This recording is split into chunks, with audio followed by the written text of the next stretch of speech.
Ini saya mengajak jamaah sekalian untuk menhayati sebuah doa. Tolong perhatian, yang mau nulis boleh, yang mau rekam boleh, yang mau dengar baik-baik boleh. Karena apa yang saya bahas betul-betul terkait dengan hari-hari kita. Semua hafal doa ini, saya yakin semuanya hafal. Pertanyaannya, apakah pernah menhayati dan memaknai isi doa ini atau tidak? Doanya doa bangun tidur.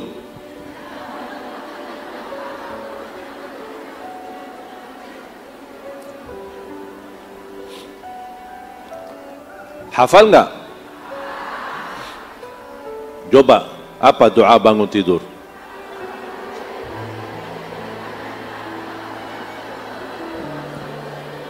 Masya Allah.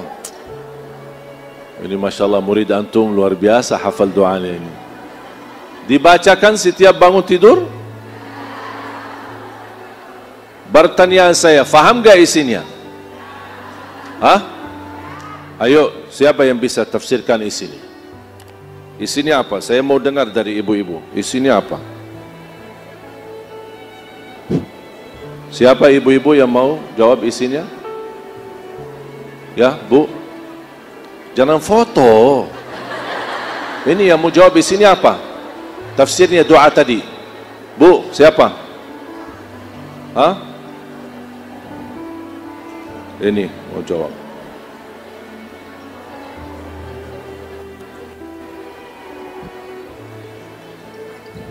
Artinya aku bersyukur telah dihidupkan setelah dimatikan. Apa? Maaf, suara boleh lebih. Bersyukur setelah dihidupkan kembali setelah dimatikan. Hidupkan kembali setelah kematian. Iya. Terus? Dan apa lagi artinya? Wa ilaihin nusyur. Wa ilaihin nusyur. Dan kepada engkau lah tempat aku kembali. Luar biasa. Betul kan? Betul? Kok ragu-ragu ibu-ibu? Betul ya? Alhamdulillah yang telah menghidupkan sesudah matikan. Dan kita semua akan kembali. Faham gak makna daripada doa ini? Faham betul? Faham betul? Ada yang menarik enggak? Kira-kira yang menarik doa ini apa? Setelah kematian dihidupkan. Ketika saya baca doa ini, muncul perasaan penasaran. Judul doanya apa? Judul doanya apa? Doa. Ada enggak di dalam doa itu bahasa bangun tidur? Kok bisa ya? Doa bangun tidur. Hidup sesudah mati. Astaghfirullahaladzim. Gimana ini? Itu yang membuat saya berpikir, ada apa bahasannya hidup sesudah mati? Sedangkan judul doanya bangun. Kenapa tidak ada di dalam doa itu Alhamdulillah yang telah membangunkan sesudah tidur, wa ilaihin nusyur? Kok kenapa ada bahasa hidup dan mati? Membuat saya berpikir dan menggali, mencari tahu. Memohon ya Allah berikan jawabannya. Ada apa di setiap malam hari kita ada bahasa mati dan tidur, mati dan hidup. Tidak ada bahasa tidur dan bangun tidur. Menggali, mencari tahu, sampai saya menemukan hadis yang kedua yang dibawakan oleh Abu Hurairah radhiyallahu anhu. Hadis diriwayatkan Imam Abi Daud dan ada beberapa riwayat. Judulnya sama. Judulnya namanya doa bangun tidur. Ternyata saya menemukan doa bangun tidur ada dua macam. Yang satu banyak umat Islam hafal. Tapi yang satu lagi jarang umat Islam hafal. Padahal maknanya lebih dalam daripada doa yang kita hafal. Yang isinya, Alhamdulillah alladhi afani fi jasadi wa radda ilayya ruhi wa adhina li bidhikrihi. Saya ulang lagi. Alhamdulillah alladhi afani fi jasadi wa radda ilayya ruhi wa adhina li bidhikrihi. Yang artinya, ini menjadi doa yang kedua, doa bangun tidur. Yang artinya, ketika bangun tidur kita membaca Alhamdulillah yang telah memberikan afiat di jasadku. Wa radda ilayya ruhi, kembalikan ruhku. Ini membuat saya bertambah penasaran. Kembalikan ruhku. Wa adzina li bidzikri, dan mengizinkan untuk berzikir kepadanya. Ada 3 poin. Bangun dalam keadaan afiat, Alhamdulillah. Kembalikan ruh kita, Alhamdulillah. Yang ketiga, Allah mengizinkan kita masih mengingat Allah dan kita beribadah kepada Allah. Ini namanya doa bangun tidur. Tapi di dalamnya tidak ada kata bangun. Justru yang ada lebih detail daripada doa yang kita hafal. Kembalikan ruh kita. Pertanyaan saya, kalau ada istilah kembali ruh kita, berarti ruh kita saat kita tidur pergi. Betul? Pergi, kemudian kembali. Kemana ruh kita? Kemana ruh kita? Saya ketika membaca doa yang kedua ini bertambah kaget. Karena yang pertama yang kita hafal semua, Alhamdulillahilladzi ahyana ba'da ma amatana wa ilaihin nusyur, ada kata mati dan hidup. Tapi ini lebih detail lagi, ada kata ruh, kembali, berarti ruh kita tidak ada saat kita tidur. Membuat saya penasaran, berfikir lagi, mencari tahu, menggali lagi, membaca sana, membaca sini, ingin mendapatkan jawaban ada apa di saat kita tidur. Sampai saya menemukan doa, namanya doa tidur.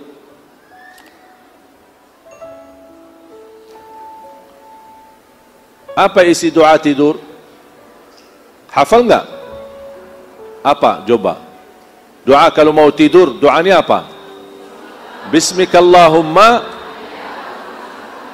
di riwayat Bismikallahumma amutu wa ahya, di riwayat Bismikallahumma ahya wa bismika amut. Berbagai macam riwayat. Tapi kalau saya singkatkan, kalau boleh saya singkatkan, artinya Bismillah saya mati. Namanya doa tidur, tapi tetap dalamnya mati dan hidup. Bismikallahumma amutu wa ahya. Kalau saya boleh singkatkan, Bismillah saya mati. Dan hadisnya sahih. Belum saya mendapatkan jawabannya.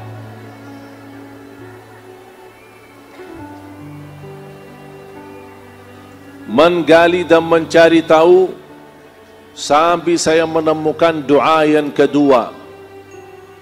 Ternyata doa tidur ada 2 lagi.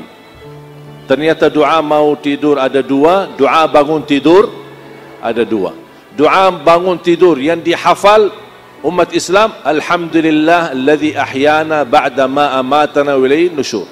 Yang kedua, banyak sekali tidak menghafal, bahkan tidak pernah mendengar, Alhamdulillah alladzi afani fi jasadi wa radda ilayya ruhi wa adhina li bidzikri. Doa tidur ada 2, tapi yang awal semua banyak hafal Bismikallahumma amutu wa ahya. Tapi ada satu doa yang sangat indah, sangat dalam, bahkan sangat membuat kita harus muhasabah diri, tapi banyak yang tidak hafal. Bismika rabbi wada'tu jambi wa bika arfa'hu fa in amsakta nafsi farhamha wa in arsaltaha fahfadhha bima tahfadh bihi ibadaka as-salihin. Hafal belum?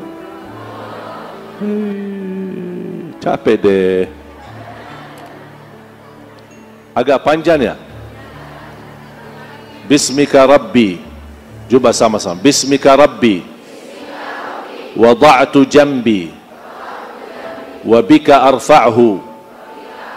Fa in amsakta nafsi. Farhamha. Wa in arsaltaha. Fahfadhha. Bima tahfadh. Bihi ibadaka as-salihin. Yang artinya, dengan namamu aku berbaring ya Allah, dengan namamu aku angkat, artinya bangun. Kalau ditetapkan kematianku malam ini, rahmatilah aku. Kalau dilepaskan nyawaku masih punya umur, jagalah diriku sebagaimana terjaga dirinya hamba-hamba yang salih.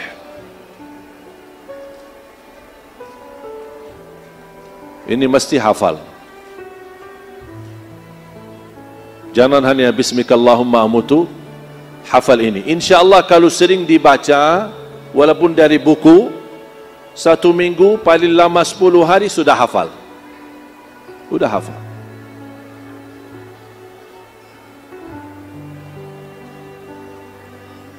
Dan subhanallah ketika saya baca Al-Quran, terjawab selama ini yang membuat saya penasaran. Menemukan jawaban semua doa ini yang kita sama-sama baca. Ternyata sumbernya ada di dalam Al-Quran. Walaupun saya hafal Quran semenjak kecil, masih usia 11 tahun, tapi kadang-kadang belum tentu mampu menghayati seluruh isi Al-Quran. Belum tentu setiap orang hafal mampu menghayati seluruh isi Al-Quran. Belum tentu. Contohnya, Sayyidina Umar bin Khattab. Ketika wafatnya Rasul, beliau tolak, tidak terima. Bagaimana Rasulullah SAW bisa mati? Sampai Abu Bakar naik mimbar. Man kana ya'budu Muhammadan, fa inna Muhammadan qad mat.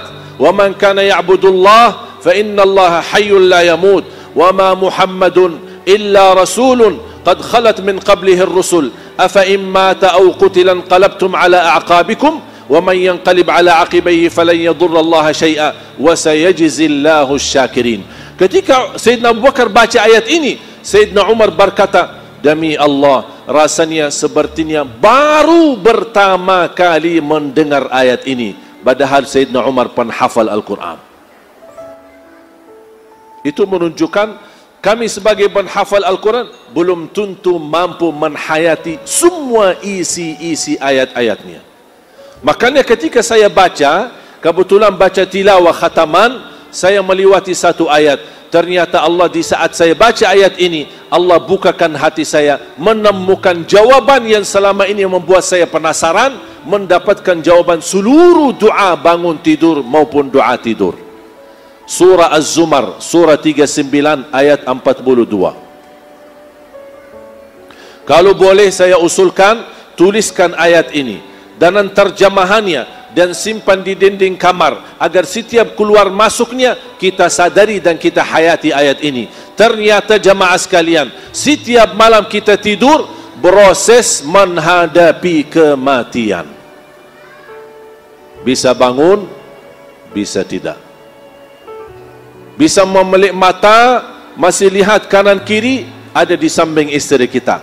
Bisa juga satu saat melik mata, ada di hadapan kita mungkar nakir. Saya setiap mau tidur, saya baca doa ini, saya minta maaf sama istri saya. Barangkali malam ini malam perpisahan. Bismikallahumma amutu wa ahya. Bismika Rabbi wada'tu jambi. Wa bika arfa'hu. Fa in amsakta nafsi farhamha. Wa in arsaltaha fahfadhha bima tahfadh bihi ibadaka as-salihin. Aku ikhlas dan ridha kepadamu. Mudah-mudahan kamu ikhlas dan ridha kepadaku. Dan saya mohon maaf. Karena ini bisa menjadi malam terakhir. Nangis deh. Dah jadi tidur.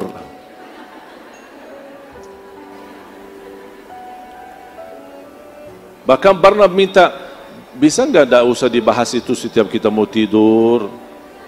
Ya. Tapi saya tetap bahas. Ya itu kan hal pasti dan sering terjadi. Kita harus berhati-hati dan kita mempersiapkan diri menghadapinya. Makanya Allah ingatkan, simpan ayatnya. Surah 39, surah Az-Zumar ayat 42. A'udzu billahi minasyaitonir rajim.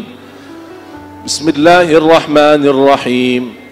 Allahu yatawaffal anfusa hina mautiha wallati lam tamut fi manamiha فيمسك التي قضى عليها الموت ويرسل الأخرى إلى أجل مسمى إن في ذلك لآيات لقوم يتفكرون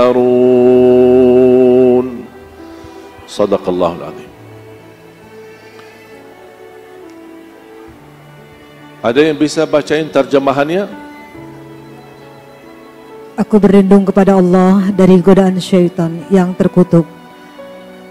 Allah memegang nyawa seseorang pada saat kematiannya. Sebentar. Karena ini sudah saya close ya. Saya mau close ya. Jadi tolong hati-hati, Bu. Tolong diperhatikan.